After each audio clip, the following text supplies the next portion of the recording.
Hello प्यारे बच्चों, कैसे हैं आप लोग। आज के इस वीडियो में हम कक्षा 7वीं के हिंदी पाठ्य पुस्तक किसलय भाग 2 का 6ठा अध्याय पढ़ने वाले हैं, जिसमें गंगा स्तुति दी गई है। बच्चों, यह गंगा स्तुति लिखी गई है महाकवि विद्यापति जी के द्वारा। तो सबसे पहले हम महाकवि विद्यापति जी के बारे में जानेंगे, उसके बाद ही हम इस गंगा स्तुति को पढ़ेंगे। तो चलिए विद्यापति जी के बारे में जानें। इस चित्र को देख रहे होंगे बच्चों, ये चित्र है महाकवि विद्यापति जी के। तो विद्यापति जी के बारे में जानने के बाद ही हम उनके द्वारा लिखित गंगा स्तुति को पढ़ेंगे। बच्चों, किसी भी अध्याय को पढ़ने से पहले हमें लेखक के बारे में अवश्य जान लेना चाहिए। विद्यापति जी का जन्म 1352 ईस्वी में मधुबनी के बिस्फी गांव में हुआ था। मधुबनी के बिस्फी नामक गांव में हुआ। विद्यापति जी मैथिली और संस्कृत के बहुत ही अच्छे कवि और विद्वान माने जाते हैं। साथ ही ये दरबारी और राजपुरोहित भी थे। महाकवि विद्यापति जी को मैथिली की कई रचनाओं के लिए इन्हें मैथिल कोकिल कहा जाने लगा। मैथिल कोकिल, याद रखिएगा, आपसे कभी भी यह पूछा जा सकता है कि मैथिल कोकिल किसे कहते हैं। तो बच्चों, मैथिल कोकिल कहते हैं महाकवि विद्यापति को। और ये कहाँ के रहने वाले थे? तो मधुबनी के बिस्फी गांव के। और महाकवि विद्यापति जो थे वह एक शिव भक्त थे। इनसे प्रचलित एक कहानी भी है बच्चों। यह कहानी, लोगों का कहना है कि यह कहानी जो है वह सत्यता पर आधारित है। लोग ये कहते थे कि महाकवि विद्यापति जी के पास भगवान शिव उगना के रूप में एक नौकर की तरह उनकी सेवा करते थे। हमारे पास अभी इतना वक्त नहीं है कि मैं आपको यह कहानी सुनाऊं, तो मैंने इसमें शॉर्ट में आपको बता दिया कि महाकवि विद्यापति जी शिव भक्त थे और लोगों का यह कहना है कि उनके यहाँ भगवान शिव नौकर के रूप में उनकी सेवा किया करते थे और उस नौकर का नाम था उगना। इस पर उन्होंने एक गीत भी लिखी है। कभी मौका मिला तो आपको अवश्य सुनाऊंगी। चलिए आज हम गंगा स्तुति पढ़ते हैं। बर सुख सार पाओल तुअ तीरे, छोरित निकट नयन बहे नीरे, कर जोरी बिनमौ बिमल तरंगे, पुन दर्शन होए पुनमति गंगे, बर सुख सार पाओल तुअ तीरे, छोरित निकट नयन बहे नीरे, एक अपराध छे अब मोर जानी, परसल माए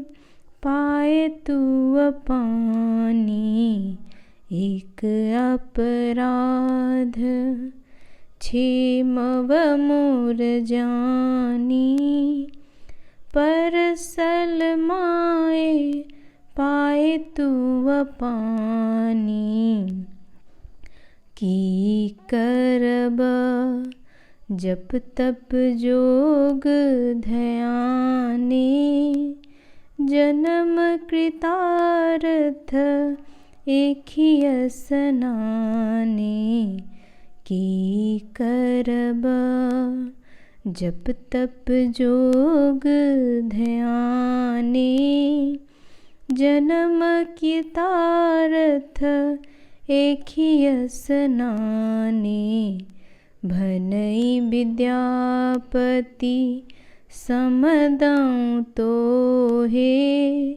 अंत काल जनु बिसरहु मोहे, भनई विद्यापति समदं तोही, अंत काल जनु बिसरहु मोही, बर सुख सार पाउल तुअ तीरे, छोड़त निकट नयन बहे नीरे, बर सुख सार।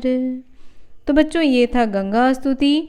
अब हम इस गंगा स्तुति का भाव समझेंगे, साथ ही जो कठिन शब्द है उसके अर्थ भी जानेंगे बच्चों। देखिए, विद्यापति जी कहते हैं बर सुख सार पाउल तुअ तीरे। यहाँ पर कहते हैं हे गंगा मैया, आपके नदी के किनारे, देखिए तीरे मतलब होता है किनारा, किनारा, ठीक है। और बर सुख यानी बहुत खुशी मिलती है, प्रसन्नता मिलती है। तो कहते हैं बर सुख सार पाउल तुअ तीरे। पाउल मतलब पाना, पाउल मतलब होता है बच्चों पाना। कहते हैं हे गंगा मैया, आपके नदी के किनारे मुझे बहुत सुख प्राप्त होता है, मुझे बहुत प्रसन्नता प्राप्त होती है। छोड़त निकट नयन बहे नीरे। छोड़त यानी कि छोड़ने पर, वहाँ से दूर जाने पर मेरे आँखों से आंसू बहने लग रहे हैं। नीर मतलब होता है बच्चों आंसू, नीर आंसू को कहते हैं। कहते हैं कि जब मैं आपके नदी के किनारे से दूर जाने की सोचता हूँ या दूर जाता हूँ तो मेरे आँखों से आंसू बहने लग जा रहे हैं। नयन मतलब आँख होता है। तो बच्चों गंगा स्तुति की इन पंक्तियों के माध्यम से कवि विद्यापति जी माँ गंगा से प्रार्थना करते हुए कहते हैं कि हे पुण्यमती गंगे मैया, तुम्हारे सानिध्य में रहते हुए यानी आपके निकट रहते हुए मुझे अपार सुख की प्राप्ति होती है। मैं बहुत ही प्रसन्नता महसूस करता हूँ। और अब उसे छोड़ते हुए, है ना यहाँ पे छोड़ते यानी कि छोड़ते हुए मेरा मन विकल हो उठा है, यानी मेरा मन बहुत ही भावुक हो गया है, मैं बहुत ही दुखी हो गया हूँ। और इस वजह से मेरे आँखों से आंसू बहने लगे हैं। अगली पंक्ति में कहते हैं कर जोरी बिनमऊ बिमल तरंगे। कर मतलब होता है बच्चों हाथ, कर मतलब होता है हाथ। कहते हैं कि मैं अपने हाथों को जोड़कर आपसे प्रार्थना करता हूँ। बिनमऊ यानी विनय करना, अनुनय विनय करना यानी कि प्रार्थना करना या निवेदन करना। तो कहते हैं कि मैं अपने दोनों हाथों को जोड़ करके हे गंगा मैया, आपके बिमल तरंग यानी जो पुण्यमयी जलधारा है, तरंग मतलब होता है बच्चों जल की धारा। तो यहाँ पर बिमल तरंग का मतलब हो जाएगा पुण्यमयी जलधारा। तो कहते हैं कि आपका जो ये पुण्यमयी जलधारा है, मैं उसे अपने दोनों हाथों को जोड़ करके प्रणाम करता हूँ। पुनः दर्शन हो पुनमति गंगे, और मन में एक आस लिए जाता हूँ। पुनः मतलब पुनः, दोबारा आपका दर्शन हो मुझे। स्तुति की अगली पंक्ति है एक अपराध क्षेमव मोर जानी, परसल माय पाए तू पानी।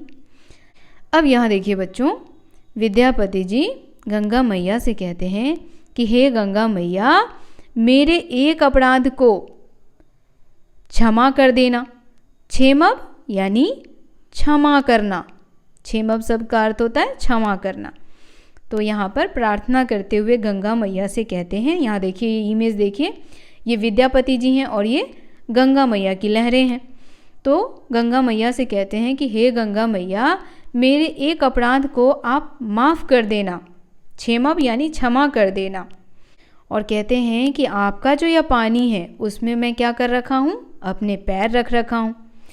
तो बच्चों यहाँ कवि विद्यापति जी गंगा मैया की स्तुति करते हैं और गंगा मैया की स्तुति करते हुए कहते हैं कि हे माँ, अगर मुझसे कोई अपराध हो जाए, मुझसे कोई गलती हो जाए तो मुझे अपना पुत्र जानकर क्षमा कर देना, क्योंकि मैंने तुम्हारे फैले जल में अपने पैर रखे हैं। बच्चों जब हम गंगा मैया में स्नान करते हैं तो हमारा पैर रहता है ना उसके अंदर, तो इसीलिए विद्यापति जी उनसे क्षमा याचना करते हैं क्योंकि गंगा तो माँ है। कहते हैं हे माँ, तुम्हारा जल इतना पवित्र है कि उस जल में एक बार स्नान करने से जीवन क्या हो जाता है, सफल हो जाता है। उसके बाद कहते हैं कि करब जप तप जोग ध्याने, जन्म कृतार्थ एक ही स्नाने।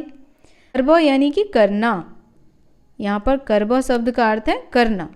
कहते हैं कि लोग जप तप करके क्या करेंगे, जन्म कृतार्थ एक ही स्नाने, यानी जन्म जो है वह सफल हो जाता है। कृतार्थ होना यानी कि सफल हो जाना। गंगा मैया के जल में एक बार स्नान करने से लोगों का जन्म क्या हो जाता है, सफल, धन्य हो जाता है। तो इसीलिए यहाँ कहते हैं कि हे माँ गंगे, आपका जल इतना पवित्र है कि उस जल में एक बार स्नान करने से जीवन धन्य हो जाता है। इसीलिए मैं जप तप जोग ध्यान करना आवश्यक नहीं समझता हूँ। और अगली पंक्ति में कहते हैं भनई विद्यापति समदऊ तो है। भनई मतलब होता है बच्चों कहते हैं। भनई शब्द का अर्थ होगा, यहाँ नीचे देखिए लिखा हुआ है, यहाँ से देख सकते हैं। भनई मतलब कहते हैं, विद्यापति समदऊ तो है। समुदऊ मतलब होता है प्रार्थना करना। समदऊ यानी प्रार्थना करना। अंतकाल जनु बिसरहु मोहे। अंतकाल यानी जीवन का जो अंतिम क्षण होता है। कहते हैं कि हे गंगा मैया, जीवन के अंतिम क्षण में भी आप मुझे भूल न जाना। तो यहाँ विद्यापति जी गंगा माँ की प्रार्थना करते हैं और माँ से कहते हैं कि जीवन के अंतिम क्षण में भी तुम मुझे भूल न जाना, अर्थात जीवन के अंतिम क्षण में मुझे तुम्हारा दर्शन अवश्य हो। तो ये था बच्चों विद्यापति जी की गंगा स्तुति। कैसी लगी आप लोगों को कमेंट करके बताना बिल्कुल ना भूलें। वीडियो पसंद आया हो तो इसे लाइक करें, शेयर करें, हमारे चैनल को सब्सक्राइब और फॉलो करना तो बिल्कुल ना भूलें। मिलते हैं इसी अध्याय के प्रश्न अभ्यास के साथ। तब तक के लिए आप सभी का धन्यवाद।